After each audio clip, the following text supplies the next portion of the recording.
Oke, selamat siang Sobat Samuel semua. Selamat datang di webinar kita Kupas Tuntas bersama PT AKR Corporindo. Ya, jadi pada webinar kali ini, pada sesi Kupas Tuntas pada sore hari ini kita sudah kedatangan salah satu emiten di sektor oil and gas, yaitu AKR Corporindo atau kode sahamnya AKRA. Nah, AKRA ini juga termasuk ya di coveran kita dan memang merupakan salah satu perusahaan yang sangat exciting gitu. Memang dia juga salah satu perusahaan yang memiliki bisnis-bisnis yang menarik gitu dan juga tentunya memiliki prospek yang sangat cerah gitu ke depannya.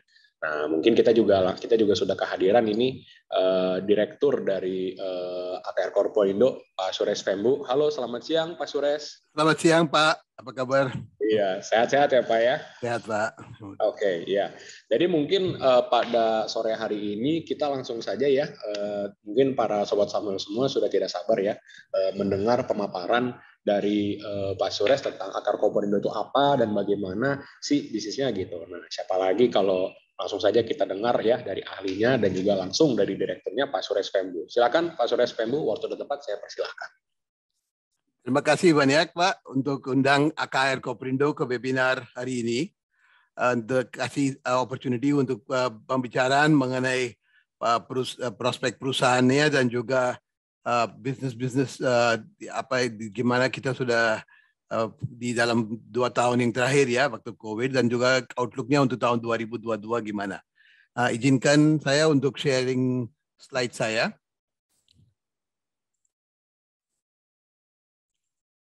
Oke, so hari ini di corporate presentation ini kita mau bicara mengenai pertumbuhan laba bersih dan juga operation perusahaan dan bagaimana AKR Corporindo sekarang sudah lakukan beberapa hal untuk transisi untuk energi ramah lingkungan dan juga terkait dengan ESG dan semuanya. Saya mau highlight AKR Corporindo sekarang sudah masuk dalam ESG Star listed company di microsite-nya OJK, yang mana dia sudah pilih 7 perusahaan sebagai contoh untuk ESG. Nanti saya juga di presentation saya ini bicara mengenai apa yang kita mau lakukan untuk ESG dan strategi gimana untuk ke depan. So seperti ini saya mungkin baca satu kata-kata dari Pak Haryanto Dikusumo mengenai performance perusahaan di tahun 2021 dan juga gimana outlooknya ke tahun 2022. Ya, pada tahun 2021 kita bisa tahan momentum yang pada tahun ini dengan ekspektasi pertumbuhan EPS sekitar 18-20%. Di tahun 2021 juga semua segmen bisnis sudah contribute dan kita juga makin yakini bahwa segmen-segmen bisnis mampu terus bertumbuh di tahun 2022. Nanti juga kita juga bicara mengenai terkait dengan cash flow dan juga gimana AKR tetap bisa jaga pembayaran dividen ke pemegang saham AKR. So basically hari ini saya mau cover beberapa topik di webinar ini. Satu adalah kinerja perusahaan di tahun 2021 dan target atau mungkin guidance untuk tahun 2022 gimana. Selain bisnisnya AKR di trading and distribution dan logistik, AKR juga sudah tumbuh di beberapa bisnis lini, termasuk kimia, retail, dan bisnis-bisnis lainnya. Dan juga proyek kawasan industri, khusus itu KIK JP, itu perkembangannya juga sangat bagus di tahun 2022. Dan juga kita lihat prospek ke masa depan gimana. Kalau bicara mengenai kinerja perusahaan di tahun 2021 dan ekspektasi di 2022, kita bisa lihat perusahaan AKR Corporindo sudah tumbuh pendapatan dan EPS yang tinggi dalam waktu 3-4 tahun yang terakhir. Even dalam waktu COVID, AKR bisa deliver very strong profit growth. Seperti di tahun 2020, laba tahun berjalan itu profitnya sampai 925 miliar atau naik 30% banding dengan tahun sebelumnya. Audit laporan keuangan AKR sekarang menjalan. So basically yang angka untuk 2021 juga kita lihat prospeknya untuk bisnisnya sangat bagus. Kita prediksi AKR bisa tumbuh sekitar 18-20% EPS di tahun 2021 di atas 30% yang sudah tumbuh di tahun 2020. Kalau kita lihat yang perusahaan laporan keuangan per 9 bulan, pendapatan sudah naik 24% menjadi 17,3 triliun. Dan laba neto per 9 bulan juga udah sampai 797 miliar atau naik 20%. Kuartal 4 juga kita lihat bisnisnya sangat bagus ya. Kita udah capai semua target-targetnya dan juga semua permintaan untuk segmennya seperti kimia dan juga BBM di kuartal 4 juga sangat kuat. Untuk ininya kita yakin mungkin laporan keuangan nanti yang mungkin publish di bulan Maret, laba bersih AKR sudah bisa naik sekitar 18-20%. Untuk tahun 2022, budget yang kita sudah buat itu juga lihat prospeknya di segmen perdagangan, distribusi BBM dan kimia, dan juga kontribusi dari JP, itu bisa dorong profitabilitas AKR, bisa menjadi sekitar 15-20%. So we can see a very strong growth, di profit growth-nya AKR, even despite the COVID dan semua disrupsi. Kalau bicara mengenai business segment, saya mulai dari kimia dasar. Sebagai distributor kimia dasar, AKR sudah ada track record 62 tahun. Mulai dari tahun 1960 di Surabaya, AKR sudah menjadi perusahaan yang paling besar untuk distribusi bahan kimia dasar. Segmen-segmen apa yang kita distribute itu adalah seperti rayon, general market, tekstil, food additive, dan lain-lain. Dan kalau kita lihat performance AKR ya, revenue di tahun 2020 dan 2021 juga. Kalau lihat di kuartal 4, revenue atau pendapatan dari kimia dasar sekitar 1,574 triliun. Lebih double dari yang di tahun 2020, kuartal 4 2020. Ini adalah first look untuk chemical revenue. Gimana AKR bisa meningkat performance di segmen ini? Itu adalah dari demand untuk chloroalkali seperti caustic soda.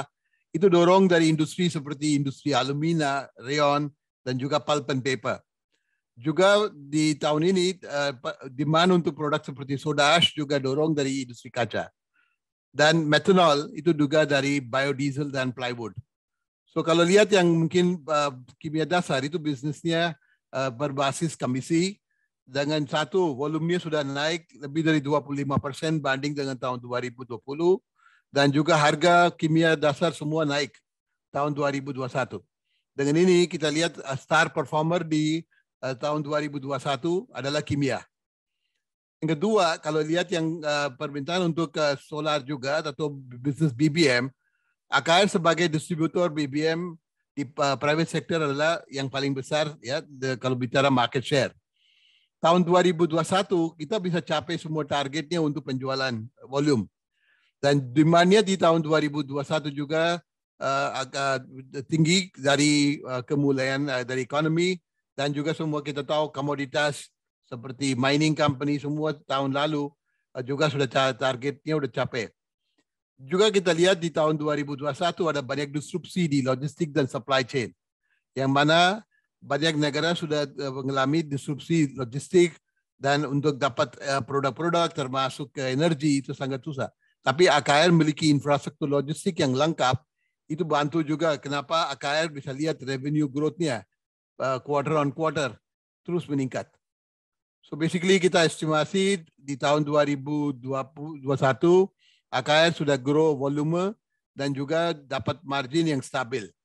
Kalau lihat banyak analis dan juga pemegang saham selalu tanya gimana profitabilitas AKR dalam waktu yang fluktuasi harga minyak. Seperti kita tahu dengan geopolitical condition ya, harga minyak sudah sampai $95, $98, hampir MOPS-nya udah lebih dari $100. Tapi bisnis AKR bukan seperti trader. AKR adalah logistik dan supply chain provider yang mungkin nggak ambil posisi di harga minyak. Untuk ini ya kalau bisa lihat harga minyak udah naik dari $40 menjadi 60. Sampai itu minus juga di tahun 2020 ya di bulan April. Sekarang udah naik lagi ke 90. Tapi profitabilitas AKR tidak pengaruh dari harga minyak. Tetap kita bisa grow profit. Kenapa? Itu adalah AKR di bisnisnya minyak. Itu harga yang kita tentuin ke customer adalah pass through dari apapun adalah harga minyak di Singapura, MOPS. Dalam waktu 2 minggu yang terakhir itu menjadi bisnisnya untuk jualan ke customer. Tadi seperti saya bilang, ini harga minyaknya bisa $60, $90, langsung itu pass through to the customer. AKR dapat margin yang stabil, dan juga kita gak main-main sebagai trader yang mungkin ambil posisi. Satu yang zero net open position. Yang ketiga juga kita hedging semua ke forex. Dengan tiga faktor. Satu, kita ensure supply dengan infrastruktur yang miliki, pass through semua oil price. Yang ketiga juga forex. Dengan itu kita lihat, kalaupun harga minyaknya $100 atau besok $80, itu langsung udah pass through to the customer. So AKR gak ambil risiko. So dengan ini, saya bilang ini AKR punya business model yang sangat kuat. Kenapa itu? Kita punya end-to-end supply chain dengan jumlah terminal yang memiliki itu 17 titik di pelabuhan-pelabuhan di semua Indonesia. Kita memiliki terminal seperti tank terminal, juga ada truck, kapal, dan warehouse. Yang semua itu infrastruktur. Itu adalah backbone AKR dan juga kunci kenapa kita tetap bisa deliver even waktu pandemi. Kita dalam waktu pandemi juga lakukan beberapa hal untuk upgrade infrastruktur IT. Sebagai distributor, kita mungkin supply setiap hari produk ke lebih dari 2.500 pelangganan. Dan juga kapal dan juga truk setiap hari deliver ratusan ton ya produk ke customer. Dalam waktu 2 tahun ini AKR sudah upgrade semua enterprise resource planning. Kita juga sudah bikin sistem yang mana marketing kita dan operation kita bisa offline, mungkin duduk dimanapun sekarang tetap bisa operate, dan kita tetap control semua aspeknya distribution BBM dan juga kimia. Itu juga menjadi satu kunci kenapa AKR bisa cost efficiency dan juga bisa kurangin semua aspeknya untuk loss dan juga deliver customer orders. So basically tahun 2021 menjadi satu tahun yang mana trading and distribution performance-nya luar biasa. Kita lihat pasar di tahun 2022 juga mungkin prospeknya bagus. Indikasi disrupsi rantai pasokan yang mulai dari Juni mungkin sampai middle of this year pasti ada impact. Tapi kita lihat di Indonesia demand untuk produk seperti solar atau kimia tetap naik dengan economic growth. Kalau Indonesia GDP bisa grow 5-5,5%, pasti demand untuk chemical dan energi juga naik. So basically di tahun 2022, seperti tadi saya bilang guidance-nya, growth di profit lebih dari 15-20% bisa capai dengan senario dengan analisa pasar seperti ini. Tadi saya bilang, kalaupun harga minyak naik turun, tapi harga komoditas termasuk batu bara, nikel, CPO, semua cenderung naik. Dan itu juga menjadi satu faktor yang mana kalaupun harga minyak naik, demand untuk solar dan semuanya tetap bisa grow. Dan perkiraan kita bisa trading and distribution tetap di tahun ini juga bisa grow double digit. Sekarang saya bicara mengenai strategi-strategi pertumbuhan di bisnis lini lainnya seperti retail dan lainnya. AKR sekarang lihat ya dengan trennya semua negara dan juga termasuk Indonesia sekarang lihat gimana mau transisi untuk energi. Sebagai 4 hal saya bicara di sini. Satu adalah pemerintah Indonesia meningkatkan pencampuran solar dengan FAME. Sekarang B30. AKR tetap untuk semua penjualan solar kita campur dengan blending ya dengan B30. Kalaupun besok pemerintah bilang B40, kita siap untuk dukung pemerintah punya program. Yang kedua, sekarang kita baca di koran dan semuanya, Pertamina dan juga pemerintah sekarang mau hapusin bahan bakar yang RON-nya rendah dan promosikan bensin yang kualitasnya lebih tinggi dengan Euro 3 atau Euro 4 ya. Mungkin sekarang kita lihat Filipina aja Euro 5. Sekarang AKR dengan BP yang jualan gasolin di semua tempatnya di pompa bensin BP AKR, kita pakai bahan BBM dengan RON-nya tinggi, Euro 4 dan juga aditif dari BP. Tetap ke depan kita tetap introduce beberapa produk ya yang lebih environmentally friendly dan efisien untuk engine. Kita lihat satu lagi aspek adalah sekarang demand untuk penggunaan gas sebagai fuel lebih green ya. Itu juga menjadi satu fokus untuk Indonesia dan juga beberapa negara.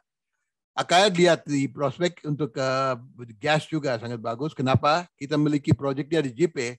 Nanti saya bicara mengenai gimana JP bisa menjadi satu proyek yang bisa bawa gas alam dan juga ke depan peluang untuk LNG, terminal dan lain-lain.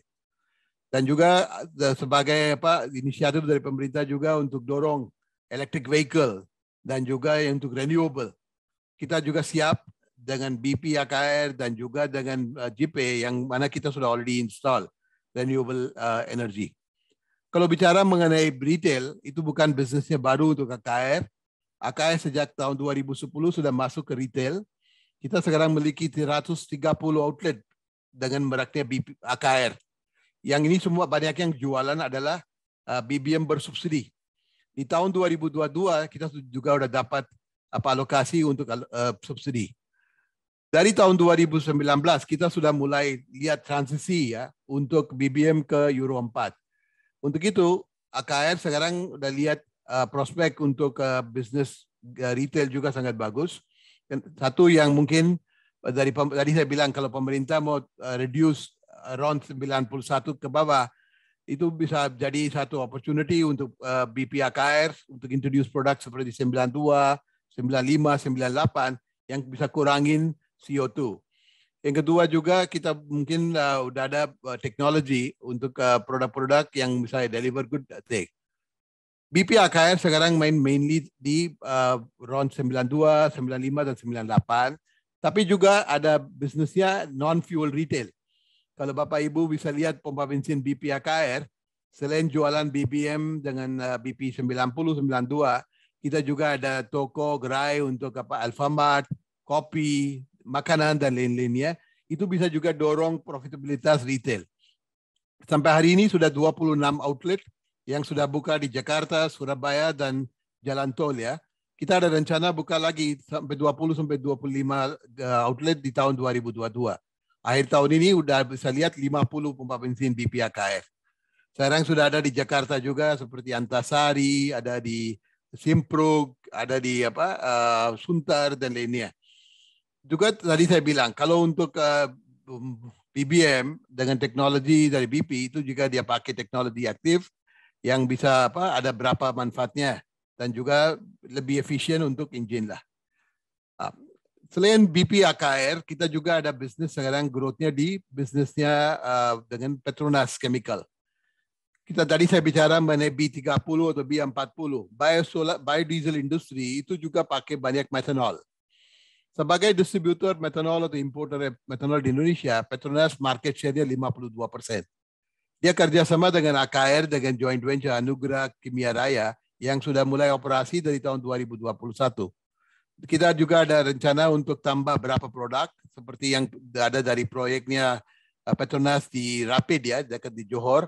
Itu juga adalah satu opportunity untuk kita bisa expand our chemical portfolio juga. Juga AKR sekarang udah masuk ke bisnisnya Aftur. Seperti kita lihat joint venture dengan Air BP. AKR sudah mulai operation di Sulawesi di Morowali. Mana kita supply semua aircraft ya yang di airportnya di Morowali untuk Aftur juga. Sekarang juga kita udah mulai operation di Cibubur. Ke depan waktu mungkin industri aviation sudah mulai normal, pasti kita bisa buka berapa lokasi juga. So AKR selain cuman jualan BBM atau chemical, kita juga lihat prospeknya untuk masuk ke renewable dan gas. Untuk ininya di bulan Februari, Bapak Elias Pujianto sudah gabung dengan AKR sebagai Head of Natural Gas and Renewable Division. Itu adalah transformasi yang kita juga mau lakukan. Pak Elias sudah ada experience lebih dari 20 tahun di energy sector dan beliau nanti lead the effort untuk natural gas. Kita juga sudah kerjasama untuk pasang panel di Java Integrated Industrial and Port Estate di rooftop. Itu kita ada approval untuk 515 megawatt listrik di situ. Pasti kita bisa tambah di semua tempat-tempat di JP. Selain renewable, kita juga sekarang mulai distribusi gas dengan joint venture dengan Bayu Buana Gas. Kita sudah ada joint venture company. Sekarang kita juga fokus untuk pertimbangan untuk peluang LNG terminal di JP juga. So AKR sekarang bisa lihat ada transformasi dari dulu chemical menjadi ke solar ya, petroleum, dari petrol ke gasoline. Sekarang kita masuk ke renewable dan gas juga. So basically we are already getting ourselves ready for the new opportunity in greener energy. Kenapa kita bisa masuk ke LNG terminal dengan kita ada pelabuhan di JP dengan kedalamannya sampai minus 14 meter atau minus 16 meter. Kita bisa bawa FSRU atau kapal-kapal besar yang bisa nanti menjadi hub untuk gas distribution. So sekarang saya update aja mengenai Java Integrated Industrial and Port Estate. Itu adalah kawasan industri yang sudah integrasi antara pelabuhan, kawasan industri dan juga utility. Proyek ini yang mulai dari tahun 2013 sekarang sudah menjadi kawasan ekonomi khusus, strategic national project, dan sudah dapat berapa anchor tenant juga. Dulu itu adalah tempatnya mungkin yang ada petani untuk garam, ikan dan semuanya. Kita sudah expand this project and basically today it's a very functional industrial estate. Di tahun 2021 ada berapa important development. Satu, kita dapat status KIK. Dua, kita juga groundbreaking ceremony untuk project Freeport Smelter. Itu Bapak Presiden sudah officiate. Dan juga di tahun 2022, kantor administrator KIK sudah juga buka. So bila cepat dalam waktu 5-6 tahun, dulu yang tempatnya 3.000 hektar itu adalah petani garam atau ikan ya. Udah jadi sekarang kawasan industri yang operasional dengan banyak perusahaan yang mulai masuk. Sebagai kawasan industri yang JP, tadi saya bilang itu ada integrasi dengan pelabuhan 400 hektar, kedalamannya minus 14 meter. Kita ada kawasan industri lebih dari 1.800 hektar. Dan master plan JP, kita bikin seperti cluster industri-industri seperti metal, elektronik, chemical, energi. Bukan untuk tekstil atau mungkin untuk labor sementara. Kenapa? Kalau project JP kita lihat prospek ke depan adalah gimana bisa dapat recurring income. Bukan cuma jualan tanah doang. Nanti kita dapat income dari utilitas, mungkin dari pelabuhan, logistik, dan lain-lain. So basically, kawasan industri JP khususnya untuk heavy dan medium industry. Dan project ini sekarang tadi saya bilang untuk project 1.761 hektar, tahap 1 sudah selesai. Tahap 1, fase 1 untuk pelabuhan sudah selesai juga. Dan sampai sekarang sudah already invest 8,4 triliun rupiah di proyek ini tanpa ada banyak pinjaman. Ini semuanya dari internal cash dan juga shareholder contribution. Sampai sekarang already sudah booking penjualan tanah sudah 2,1 triliun. Proyek ini dapat fasilitas sebagai KIK. Apa yang fasilitas internet dapat? Satu, insentif fiskal. Siapapun mau invest di JP sekarang dapat corporate tax holiday 10-20 tahun. Dia ada bebas untuk masuk keluar tanpa bayar biaya masuk dan juga pajak-pajak lainnya. 3, dia dapat juga HGB sampai 80 tahun, kemudahan untuk imigrasi dan tenaga kerjaan. Selain itu, yang kantor KIK administrator di JP langsung bisa keluarin semua izin-izin dalam satu pintu. Itu juga contribute ke kemudahan berbisnis. Kalau di Java cuma ada 2, Kendal dan JP ya, untuk manufaktur. So basically tahun 2021 udah dapat fasilitas KIK, sekarang udah siap untuk layanin semua konsumen. So basically kalau saya bicara mengenai status tanah, dari 1.760 hektar already sudah acquire 1.300. Sampai hari ini udah already jual tanah atau lease udah 300 hektar. Masih kita memiliki 1.000 hektar land bank dari 1.300 yang sudah akuisisi dan hampir 340 hektar siap untuk jual ke tenant. So kita ada tanah dengan infrastruktur sudah bangun, siap. Dan juga ada 600 yang nanti kita develop di tahap yang kedua. Target industri tadi saya bilang, kita gak mau fokus untuk light industry, mainly heavy industry. Seperti smelter, chemical factory. Mungkin ada banyak yang sekarang, marketing sekarang bicara dengan berapa calon tenant, termasuk di FMCG, kaca, industri sawit, dan mungkin ini juga adalah prospek untuk tahun 2022 dan ke depan. So basically JP siap untuk dapat banyak tenant dan tanahnya sudah ada. Project smelter Freeport yang sudah mulai groundbreaking tahun lalu, rencananya sebelum akhir tahun 2023 dia sudah selesai smelter. Project ini adalah smelter yang paling besar di dunia. hampir 1,7 juta metrik ton capacity dan produksinya 600,000 metrik ton tembaga. Termasuk saya dengar itu juga ada emas dan juga silver dan lain-lain. So project ini sudah bisa jadi satu anchor tenant untuk JP. Kita sudah tanda tangan kontrak untuk tanah 100 hektar untuk 80 tahun leasing. Termasuk untuk pelabuhan, kita sudah tanda tangan kontrak untuk 40 tahun untuk bangun khusus pelabuhan ini untuk ke Freeport. Tadi saya bilang, selain cuma jualan tanah atau dapat lease income, kita juga dapat utility income, income dari pelabuhan, income dari data, dan semuanya. Juga kalau proyek seperti smelter jadi, saya dengar dari Bapak Presiden Director dari Freeport Indonesia, itu bisa menarik banyak industri downstream, termasuk mungkin untuk copper, sulfuric acid, mungkin ke electric vehicle dan lain-lain juga. So itu bisa menjadi satu proyek yang very beneficial untuk penjualan lahan. So sebagai gambaran, saya bilang di tahun 2022 kita lihat recurring income dari proyek-proyek itu bisa mulai kontribusi dengan penjualan lahan yang lebih dari 1,000 hektar kita miliki, itu revenue-nya bisa 1,6 sampai 1,8 miliar dolar. Dengan itu kita lihat kontribusi dari JP sudah mulai lihat di laporan keuangan AKR, hampir 20% dari gross profit AKR sekarang dari JP. Dan perkiraan kita bisa jual 50 sampai 70 hektar aja, itu kontribusinya bisa 30 sampai 40%. So kita punya sekarang strategi untuk develop trading and distribution business, greener energy, dan juga kontribusi dari JP. So sekarang saya juga bicara mengenai ESG.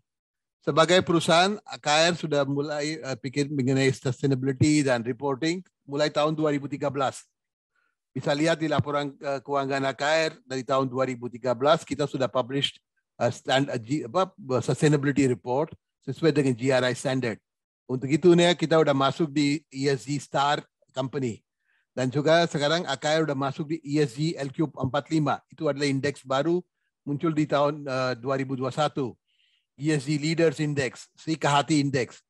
Dan AKR juga fokus mainly ke kesehatan dan keselamatan untuk pekerja, hak asasi manusia, dan juga kurangin carbon footprint dan juga hematin energi. Dengan yang not least, etika dan business integritas. Sebagai contoh, AKR sudah dapat banyak award untuk corporate governance. Kalau untuk gender equality bisa lihat di AKR, even at the top level, dari 7 direksi, 3 direksi adalah wanita.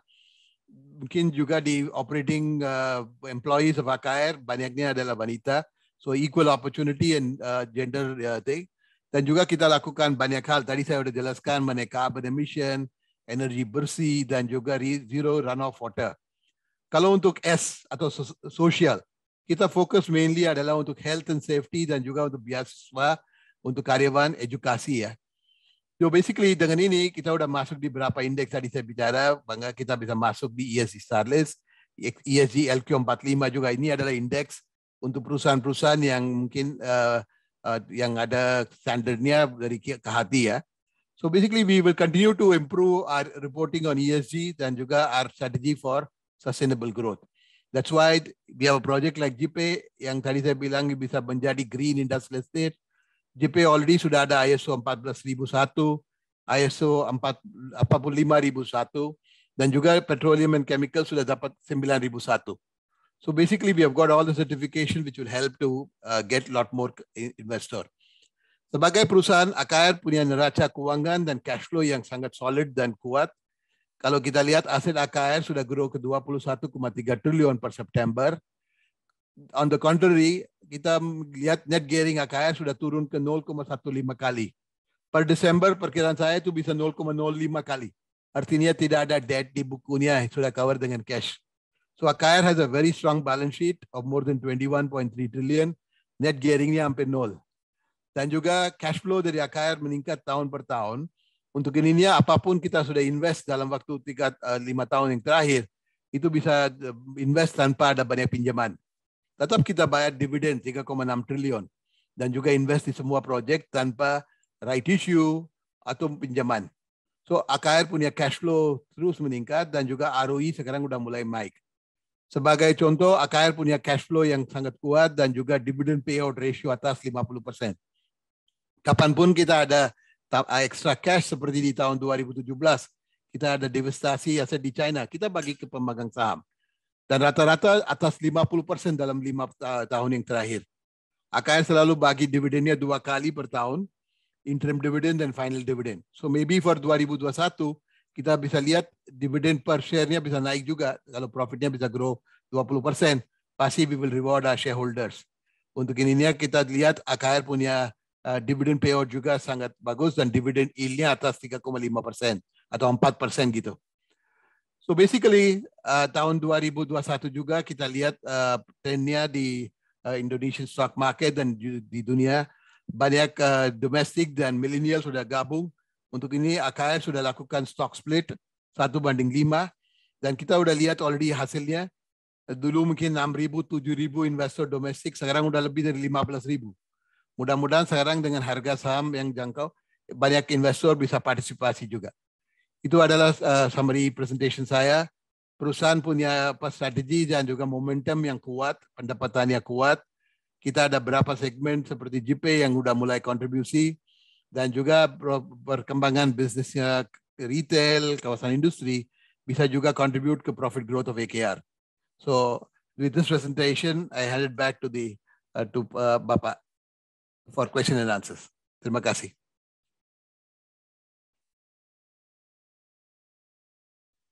Oke, terima kasih Pak Suresh atas pemaparannya ya. Jadi memang Akra ini setelah yang dipaparkan dari Pak Suresh ini memang merupakan salah satu company di sektor oil and gas yang memang yang menurut kami juga ini sangat yang menarik sekali ya. Karena dengan adanya kontribusi dari GP dan juga ada bisnis distribusi minyaknya juga yang bahkan tetap resilient gitu walaupun adanya kondisi pandemi COVID-19 gitu.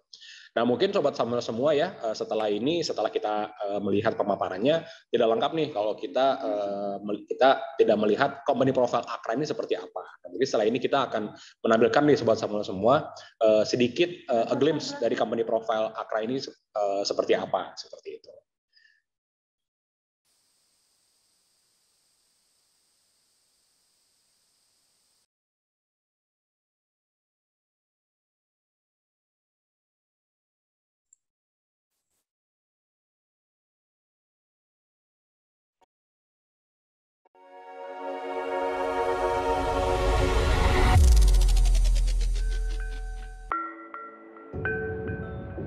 Indonesia is the largest archipelagic country in the world with a population of more than 260 million people. In the midst of global industry dynamics, Indonesia's economy continues to grow rapidly with the domestic demand being the main force of economic growth. Comprehensive and abundant availability of resources has put Indonesia in the forefront of the ASEAN region, as well as becoming an attractive destination for foreign investors. However, due to its archipelagic state, logistics becomes crucial to doing business in Indonesia. With a strong foundation of infrastructures and transportation facilities, PT AKR Corporindo Tbk, a leading logistics and supply chain solutions company, engaged in the trading and distribution of petroleum and basic chemical products across the country. Our vision in AKR is to be the leading provider of logistics services and supply chain solutions for chemicals and energy distribution in Indonesia. AKR has been building unparalleled networks of logistic infrastructures across the country since our establishment, which will allow us for efficient delivery. Accordingly, we have successfully grown our core business and recently expanded into new growth areas with strong partners. AKR has worked with solid partners for decades and is trusted for its strength in trading and distributing basic chemicals for using in the manufacturing of rayon, textile, glass, detergents, soaps, and daily consumer goods. Not only their ability to distribute, AKR is also trusted for its market intelligence, being the market leader in this segment in Indonesia. Together, we are the market leader in chemical products in Indonesia. AKR takes care beyond storage and delivery service for our company, but also the marketing and other services. They can provide solutions for our logistic challenge in Indonesia.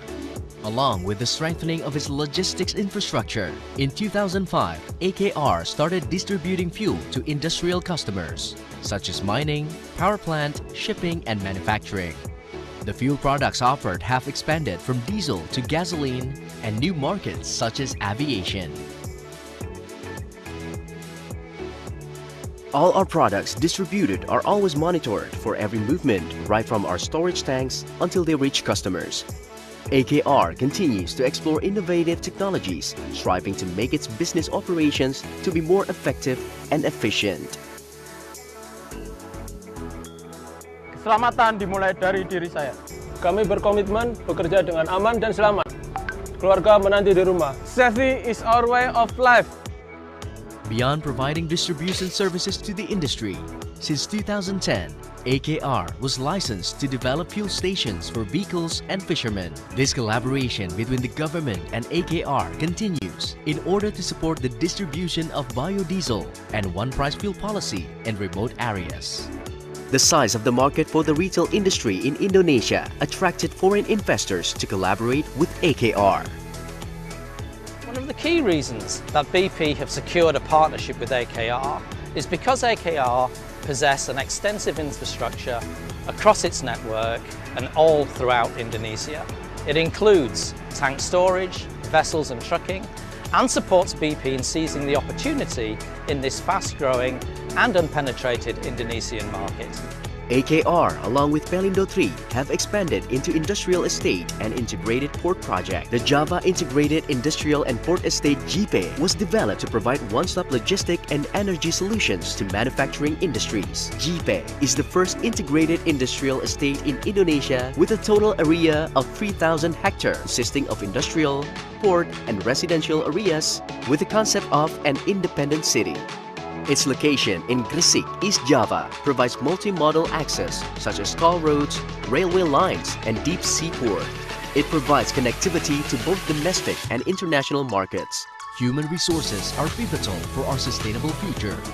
Through a series of competency development programs, AKR prepares the best resources to achieve corporate vision and mission and be ready to encounter global competition.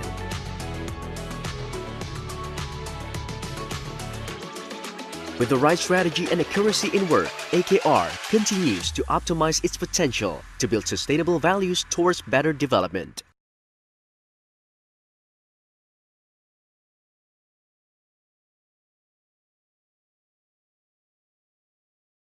Ya, tadi sudah kita saksikan ya company profile dari AKR Corporindo, dan selanjutnya tentunya ya ini juga sudah merupakan salah satu specialty ya dari webinar Salmon Sekuritas di Kompas Tuntas ini. Kita akan ada technical review langsung dari senior chartis kita. Ada di sini sudah ada Pak Al-Fatih. Selamat sore Pak Al-Fatih. Selamat sore. Ya, oke. Silakan Pak Al-Fatih. Waktu dan tempat saya persilakan. Oke, saya share screen dulu ya. Oke,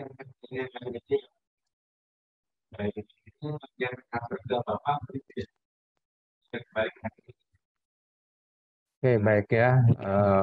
Ini view technical ya untuk hari ini sampai dengan hari ini, data hari ini.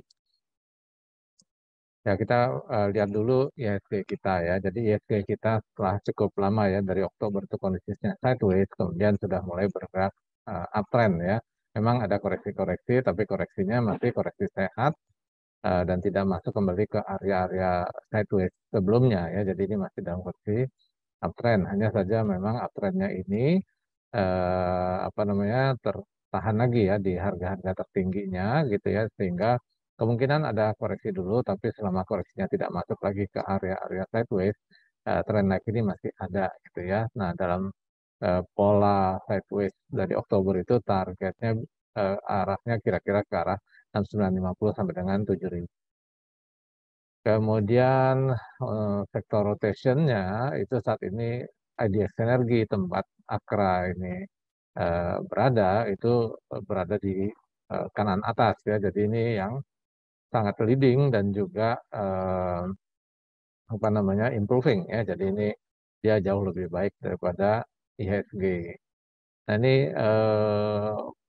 comparison ya daripada harga saham-saham yang di sektor IDX ya, meskipun secara apa namanya plan bisnisnya mungkin tidak terlalu sama ya dengan Akra, tetapi di sektor energi Akra ini saat ini masih lagging ya, jadi potensi upside-nya masih cukup besar ya. Dan kalau kita lihat analisa pattern-nya dari bulan April 2020 ya, ini kan Maret ini adalah awal-awal krisis COVID ya.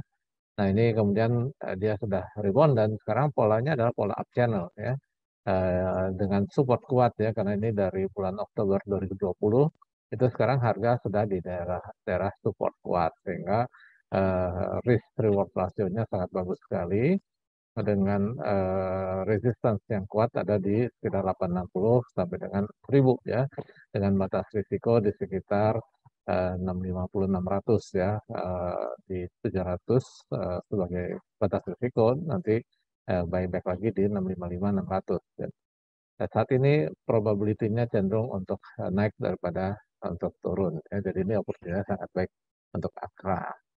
Nah, itu aja yang saya bisa share secara teknikal tentang Akra.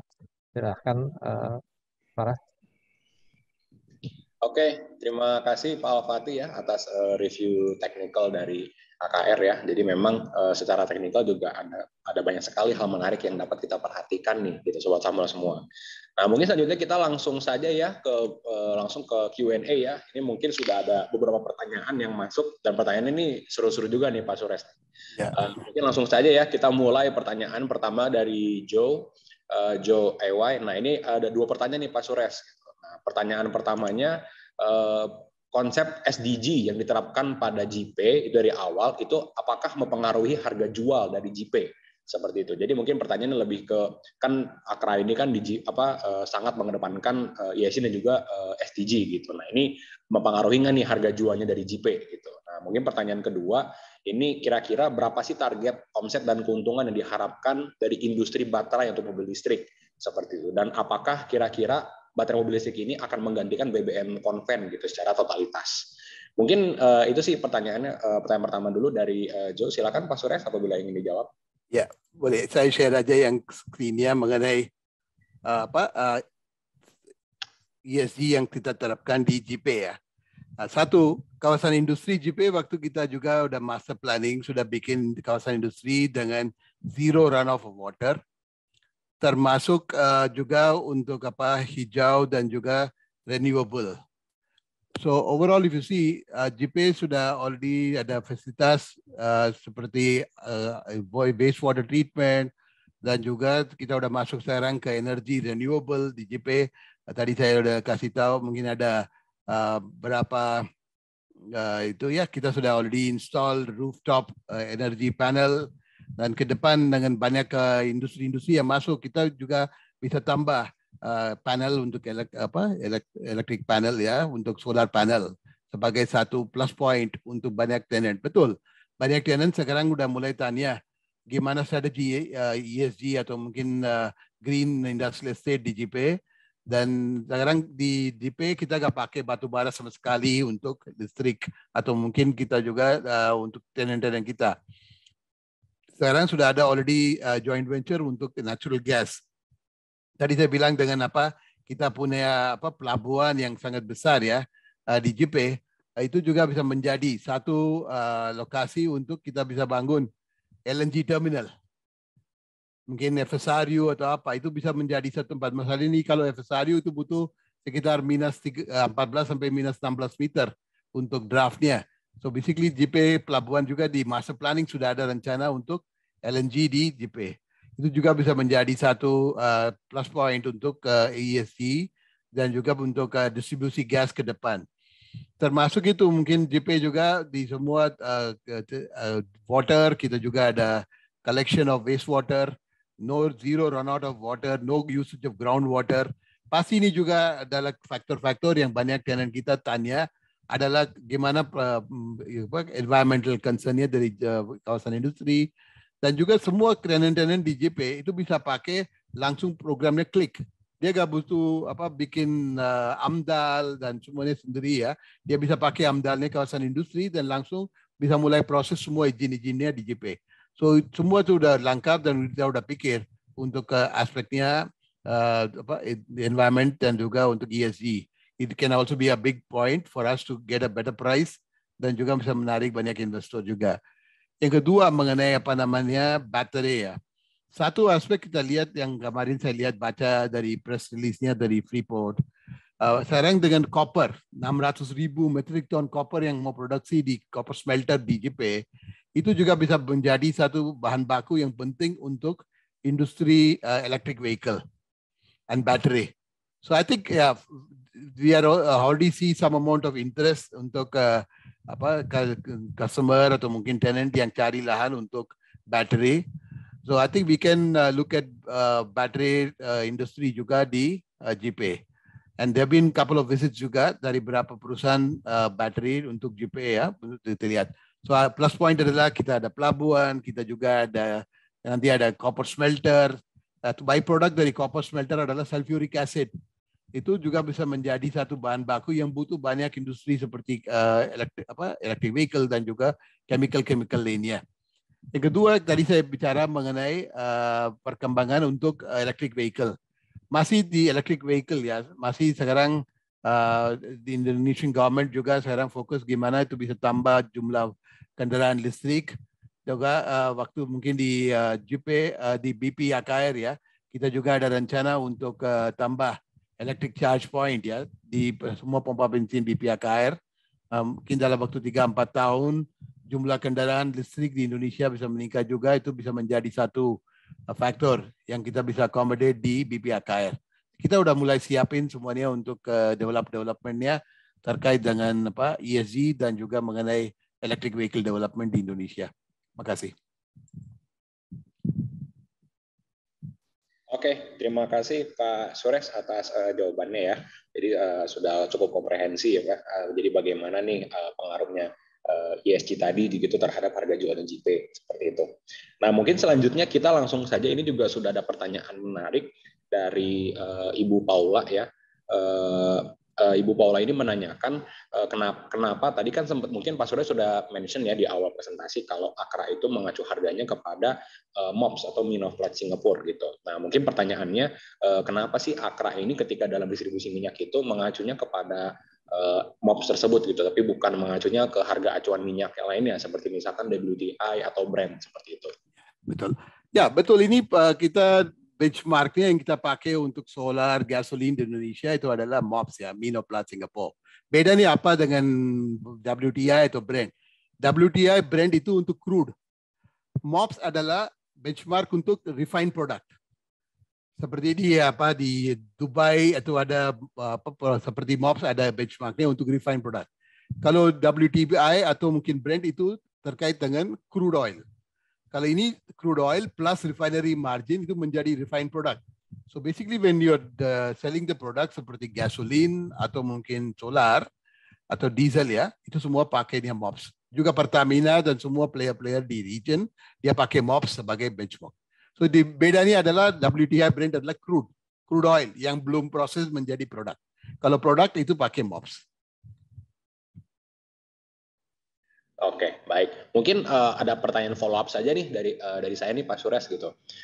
Misalkan harga WTI atau Brent gitu, misalkan naik turunnya ya kan mereka kan kita tahu kan Brent dan WTI kan lumayan volatile kan dari secara harga gitu. Nah, mungkin apabila memang ada volatilitas harga tersebut, ini berpengaruh secara langsung nggak ke Akra? Ya, good question Pak. Basically itu pengaruh ke dua aspek. Satu adalah yang harga yang kita jual ke customer.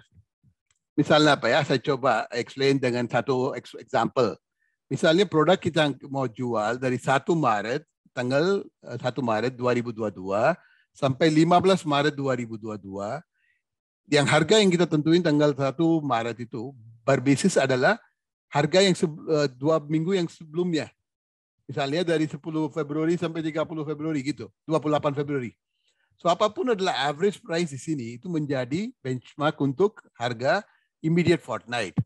So MOPS average plus our markup menjadi harga untuk periode yang berikutnya. Dan end of each period kita udah habisin semua barang, tidak ada stock yang carry over. Kalaupun misalnya sekarang ya dengan apa tensionnya di Ukraina mungkin antara berapa pihak ya, harga minyaknya naik turun ya, dan juga hampir $93, $95, atau mungkin kita bilang average misalnya $92 untuk 2 minggu ini, itu menjadi basis untuk harga tanggal 1 Maret gitu.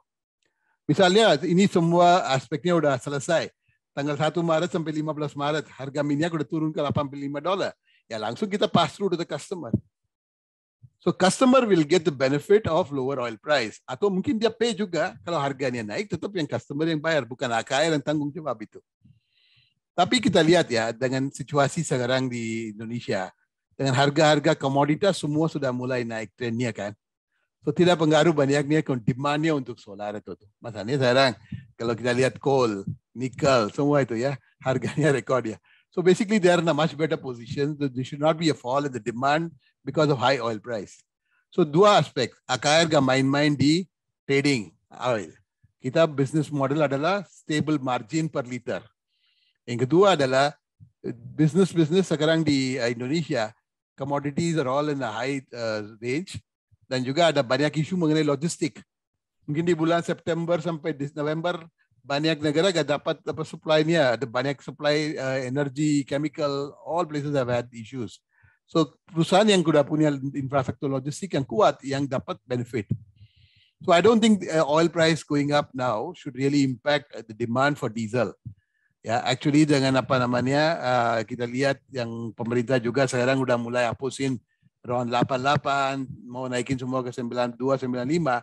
Mungkin demand untuk gasolin juga di tahun 2022 dan berikutnya bisa naik juga. So I don't think there's an issue because of the business model of AKR, very clear. Kita gak main di harga, langsung kita pass through everything to the customer. Our margins is what is more important. So jangan kita pikir sebagai trader oil. We are not a trader in oil. We are a logistic and supply chain company. Apapun adalah harga, pass through. We get a margin. That is most important aspect. Dan juga adalah volume. Seperti di tahun 2021, kita volumenya sudah capai target kita. Udah growth-nya luar bagus itu. Ya, dan juga sebelumnya juga volumenya juga growth-nya bagus. Dan chemical juga volume di tahun 2021 juga udah capai target kita. Makasih, Pak. Baik, terima kasih Pak Suresh atas jawabannya ya. Nah, ini kita juga sudah ada beberapa pertanyaan-pertanyaan menarik juga nih ya yang sudah ada di sini. Nah, mungkin ini langsung saja nih saya akan tanyakan pertanyaan ini ada dari dua orang ya, dari email dan juga dari Ekawati. Nah, kira-kira kalau dari AKR sendiri, dari Akra itu siapa sih Pak kompetitor terdekatnya gitu, terutama untuk bisnis petrochemical logistics gitu. Dan mungkin kalau secara keseluruhan kira-kira siapa nih Pak persaingan yang diperhatikan oleh Akra seperti itu Pak? Iya Pak. So kalau AKR ya, setiap bisnis yang kita masuk kita adalah nomor 1 atau nomor 2 Pak. Ya, mungkin kita ada dominant position di setiap produk yang kita distribute. Sebagai distributor untuk chemical yang mungkin kimia dasar, kita cuma ada 10 produk. Semua produk kita punya market share antara 40% sampai 60%. Kalau contohnya kita ada berapa kompetitor di segmen-segmen tertentu, seperti soda ash. Itu mungkin ada kompetitor dengan lautan luas. Mungkin kita ada sulfuric acid dengan lautan luas. Sulfindo mungkin ada dengan itu untuk caustic soda liquid. Ya, so basically we don't have a direct competitor yang bisa mirip seperti AKR. Masalahnya dia kan memiliki infrastruktur seperti AKR miliki itu, 17 lokasi. So most important thing AKR punya infrastruktur yang mungkin adalah strong point-nya AKR. Kenapa prinsipal mau kerjasama dengan AKR? Kenapa customer mau kerjasama dengan AKR? Kalau bicara BBM, sebagai tadi saya bilang di private sector, kita yang memiliki infrastruktur yang paling lengkap setelah Pertamina. So kalau di solar, Pertamina sekarang perkiraan saya itu market share-nya antara 80 sampai 85%. AKR market share udah hampir 13-14%. Selain AKR mungkin sekarang ada Exxon Mobil, mungkin ada Shell dan semuanya, tapi masih market share-nya lebih kecil daripada AKR. Kalau kawasan industri, mungkin yang tadi saya bilang ada 2 kawasan industri yang memiliki KIK. Satu adalah Kendal, satu adalah JP. Mungkin juga ada beberapa kawasan industri yang pemerintah mau develop juga. So basically AKR has got a very good set of assets dan market share-nya juga sangat mungkin bagus lah. So we are a dominant player in each of the segment that we are operating.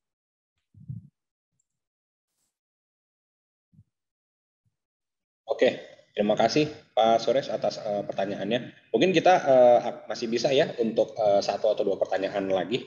Ya, Pak. Jadi ini ada pertanyaan nih. Ini ada pertanyaan menarik juga nih ya dari Benjamin. Itu dari Pak Benjamin. Ini pertanyaannya. Ini langsung saja saya jadi satu ya. Ini ada dua. Kira-kira untuk tahun 2022 ini nih Pak, gitu. Target penjualan lahan JP kira-kira berapa ya Pak di tahun ini? Dan mungkin ini tambahan saja dari saya untuk overall gitu. Berapa sih Pak kira-kira target pendapatan dan juga laba bersih Akra secara keseluruhan di tahun ini? Seperti itu Pak. Oke. Kalau mungkin ya revenue dari JP di tahun 2021 sudah naik menjadi sekitar 550 miliar rupiah ya, dari 260 miliar. Sudah double di tahun 2021, satu dari penjualan lahan dan juga dari lease income dari Freeport. Perkiraan saya dari tahun 2022 pendapatan atau revenue JP bisa lebih dari 1 triliun Pak. Dari 550. Dari mana? Satu, kita dapat income dari Freeport lease rental. Juga Freeport sekarang minta tambah tanah untuk lay down area. Dan tahun ini kita mungkin mau finalize berapa kontrak yang sudah dalam negosiasi. Perkiraan saya bisa antara 35-40 hektar kalau bisa jual tahun ini. Pendapatan JP bisa naik jadi 1 triliun atau 1,1 triliun tahun ini. So basically, I think JP, especially dengan KIK, dengan tahannya udah siap, ada banyak industri ya. Sekarang udah mulai bicara dengan JP, termasuk yang mungkin CPO, ada kaca, ada juga industri terkait dengan FMCG, juga ada berapa yang chemical itu juga adalah potential customer kita dalam diskusi Pak. Kalau itu even 35 sampai 40 hektar bisa selesai, tahun ini JP bisa double revenue-nya. Ya, dan profit gross margin-nya JP itu bagus, bisa lihat di laporan keuangan. Nah, saya nggak mau sebutin di sini, tapi gross margin-nya luar biasa itu. So basically kontribusi dari JP bisa grow. Dan again, coming back to your question on the growth di tahun 2022, I think AKR has been delivering strong result. Kalau bicara mengenai guidance tahun ini ya, tadi saya bilang kalau di tahun 2021 audit financial statement selesai, EPS growth-nya bisa antara 18 sampai 20%. Bisa hitung Pak, dari 925 miliar naik 20%, itu bisa sekitar 1,1 T lah lebih.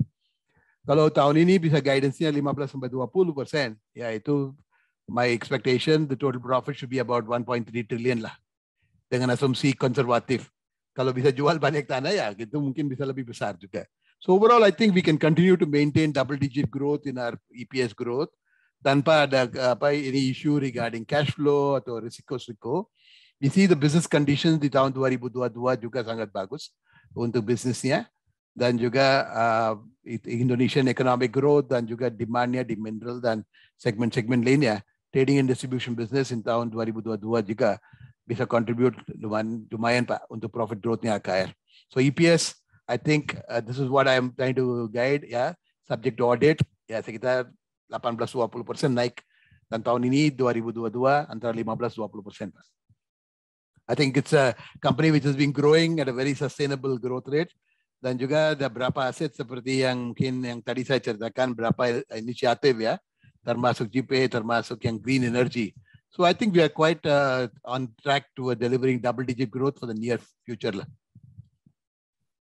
Oke, iya. Jadi kira-kira double-digit growth for the near future ya. Itu sudah menjawab pertanyaan dari Benjamin. Nah mungkin ini pertanyaan terakhir ini dari Ibu Olivia. Ini pertanyaan, mungkin akan jadi pertanyaan terakhir nih Pak untuk sesi kita pada sore hari ini. Ada dua pertanyaannya. Nah yang pertama ini strategi apa sih Pak kira-kira yang dipakai oleh Akra ya dalam meningkatkan margin dan juga volume distribusi minyak di tahun ini Pak terutama. Dan mungkin bisa diberi gambaran nih kira-kira berapa sih Pak estimasi CAPEX Akra di tahun ini seperti itu.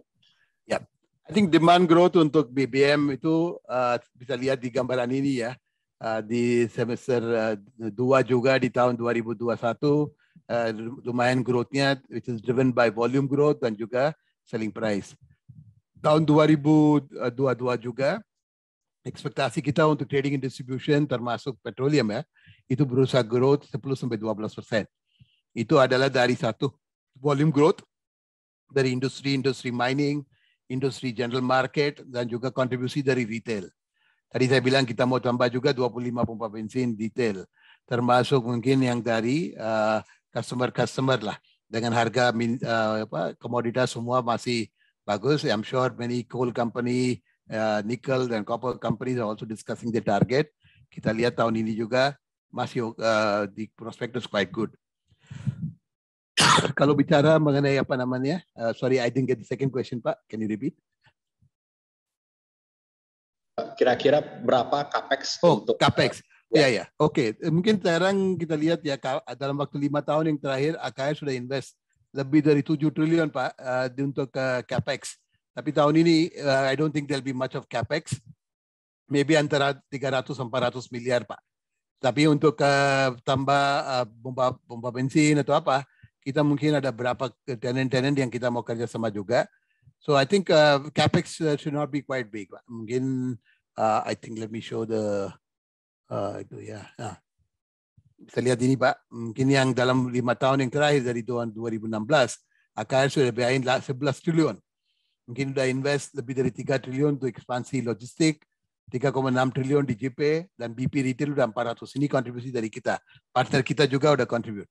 So I think we have done a lot of investment in capex the last 5 years. Ini adalah waktu untuk panen Pak. Hopefully these projects will now start delivering good result. That's why you'll see the return on equity dan return on asset juga dan cenderung naik sekarang. I expect by end of this year ROE udah capai 14% Pak. Oke, baik. Terima kasih Pak Suresh atas pemaparannya. Dan dengan sesi tadi ya sudah selesai ya kita tadi sudah selesai ya kita dengan sesi webinar kita pada sore hari ini. Saya tentunya ingin mengucapkan terima kasih sebesar-besarnya ini kepada Pak Suresh dan juga dari tim AKR, ada Mr. Salman dan juga ada Mbak Viana dan juga dari Pak Denny sudah memberikan pemaparan yang sangat komprehensif ya gitu kepada sobat Samuel semua. Nah, mungkin sebelum ini mungkin Pak Suresh ada closing remarks mungkin. Ya, terima kasih banyak ke Samuel Sekuritas ya untuk organize webinar ini yang mana kita bisa sharing ya terkait dengan bisnisnya AKR. Mungkin banyak partisipan di webinar hari ini bisa dapat gambaran terkait dengan AKR. Ya banyak mungkin pikir harga minyaknya naik atau turun. Gimana AKR gitu. Ya jangan khawatir. AKR punya business model dan disiplin. Mana kita gak mau ambil risiko apapun mengenai harga minyak. Itu adalah supply chain logistic company yang dorongnya dari volume. Yang kedua, bisnisnya AKR di waktu pandemi juga tetap bisa deliver growth-nya hampir 20%, 30%. Kenapa? Kita punya infrastruktur logistik yang lengkap dan tetap operate even waktu dalam pandemi ya. Mudah-mudahan tahun ini Omicron hopefully dalam 1-2 bulan udah selesai. Ekonomi bisa tumbuh sampai 5-5,5% dan juga kita lihat prospeknya industri bisa masih growing lah. Yang ketiga adalah kita punya beberapa strategi tadi saya outline mengenai gimana mau transformasi dan juga fokus untuk industri terbaruan ini, energi green dan semuanya termasuk masuk ke gas, masuk ke renewable, masuk ke high gasoline. So we are already set untuk participate in this new age, so we can also transform our company. AKR punya aset di JP, tadi saya sudah jelaskan dengan berapa perkembangan yang tadi saya sudah jelas ya. Tahun ini pasti kita sudah dapat berapa tenant baru lagi. Already sudah ada 16 tenant. Tahun ini bisa tambah berapa tenant lagi Pak. Dan mudah-mudahan tahun 2023 Freeport Smelter sudah jalan.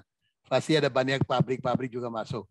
So basically the concept and strategy of AKR is very much in line with the Indonesian government strategy for growth, termasuk di energy, green energy dan lain-lain. Dan the last and not the least, AKR punya balance sheet yang sangat kuat, sampai tidak ada hutang Pak ya. Net gearingnya udah 0,05 kali.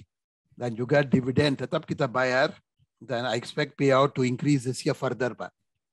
So with this, I don't think there is any issue. We have addressed the issue regarding liquidity juga dengan implement stock split 1:5.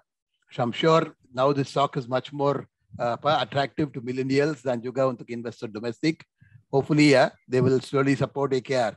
If you do need any support, any informasi terkait AKR, mungkin Samuel Sekuritas juga cover AKR ya. Or if you feel anything, our investor relation team is ready to support and provide all clarification.